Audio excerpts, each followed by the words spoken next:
magacaygu waa Liibaan Cabdi Sheekh waxaa ka mid ahay macaamiisha sida joogtada u isticmaalo Salaam Somali Bank waxaan aad ugu faraxsanahay adeega cusub ee Salaam Somali Bank ay noo soo kordhiyeen adeegaas oo ah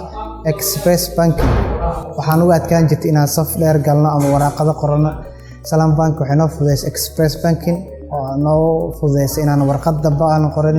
mobilkeena aan ka dhigano kala baxno anagoo degdegsan saf aanan galin isla markaa biinkii noo soo dhacaan yeerino iyadoo naloo fududeeyay aan kaashkeena la baxno waxa kale oo saaxiibadeyda iyo asxaabta kale aan ku dhiirigelinayaa sida ganacsatada ardayda iyo dadka kale oo waqtigooda soo ugu safe gareysma isticmaalaan adeegan Express Banking ugu dambeyn waxa u mahadcelinayaa maamulka Salaam Somali Bank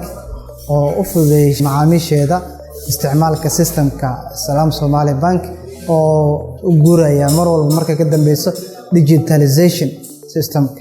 aadan u mahadsantiin Salaam Somali Bank